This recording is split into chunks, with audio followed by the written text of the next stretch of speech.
নমস্কার বন্ধুরা, আস্বাদের খোঁজে রান্নাঘরে আপনাদের স্বাগত জানাই। আজ আমি রান্না করব ছোলার ডাল। তার জন্য উপকরণ নিয়েছি ছোলার ডাল। এই দেখুন, প্রেসার কুকারে একটা সিটি দিয়ে সেদ্ধ করে রেখেছি। কেমন সেদ্ধ হয়ে গেছে। এখানে 500 ডাল আছে। আর নিয়েছি এখানে আলু, ছোট ছোট করে টুকরো করে ধুয়ে রেখেছি। আলু আমি ভেজে নেব, ভেজে ডালে দেব। মশলার জন্য নিয়েছি আদা, কাঁচা লঙ্কা পেস্ট করে নেব, আর এই হলুদ, জিরের গুঁড়ো, ধনের গুঁড়ো, শুকনো লঙ্কার গুঁড়ো, আর ফোড়নের জন্য তেজপাতা, শুকনো লঙ্কা, জিরে। আমি গ্যাস অন করে দিচ্ছি। কড়াইটা গরম হোক, ততক্ষণে আদা লঙ্কা পেস্ট করা হয়ে যাবে।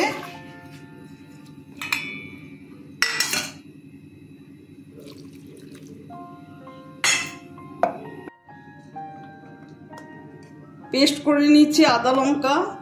কড়াই গরম হয়ে গেছে, তেল দিয়ে দেব। আলুটা ভেজে নেব।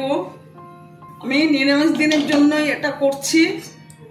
সবসময় তো ঘরে নারকেল থাকে না, তাই ঘরের উপকরণ দিয়েই আমি আজকে ছোলার ডালটা তৈরি করছি, নারকেল ছাড়াই।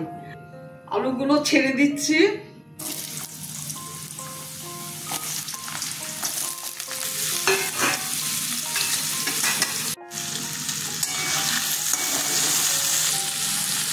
হলুদ দিয়ে দিলাম, নুন দিলাম। এই ছোলার ডাল ভাত, রুটি, পরোটা, লুচি সব কিছুতেই চলে। এটাও কিন্তু ভীষণ ভালো লাগে।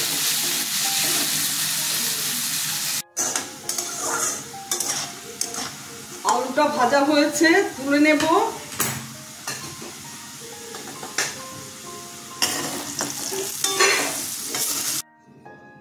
শুকনো লঙ্কা, জিরা, তেজপাতা ফোড়ন দিয়ে দিলাম।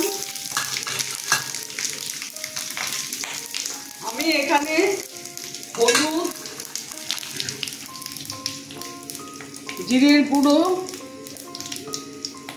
ধনের গুঁড়ো আর লঙ্কার গুঁড়ো নিয়ে নিলাম।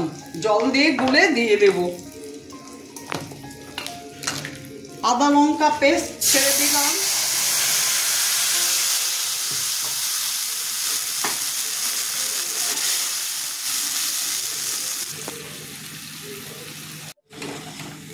মশলাটা দিয়ে দিলাম।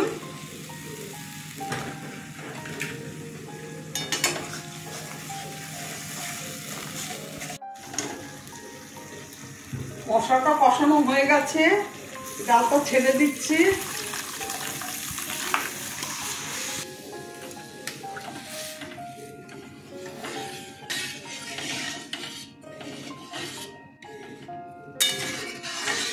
আন্দাজ মতো নুন দিয়ে দিলাম। আন্দাজ মতো চিনি দিয়ে দিলাম।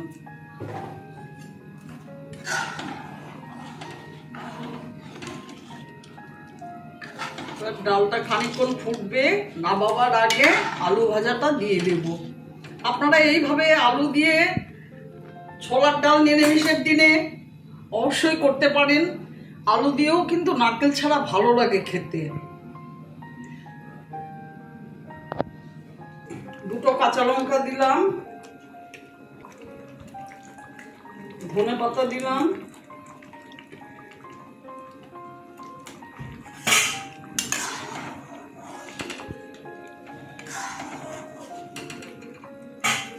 আলু ভাজাটা ছেড়ে দিলাম। আমার ভিডিওটা যদি আপনাদের ভালো লেগে থাকে, প্লিজ একটা লাইক, শেয়ার, অবশ্যই সাবস্ক্রাইব করে দেবেন, সাথে কমেন্টস দেবেন। আপনারা ভালো থাকবেন, সুস্থ থাকবেন। আমার ভিডিওটা দেখার জন্য অসংখ্য ধন্যবাদ। আমি একটু পরে গ্যাস অফ করে দেব। অফ করে কিছুক্ষণ পরে নামিয়ে নেব। আমি এখন ঘি, গরম মশলা দিয়ে দেব।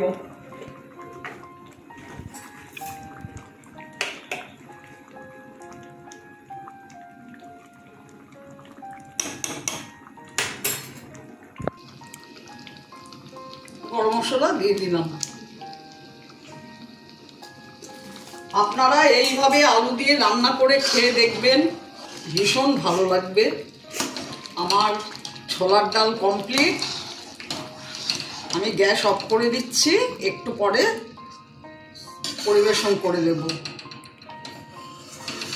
আমি এখন ডালটা নামিয়ে নেব। দেখুন ডালটা কেমন হয়েছে।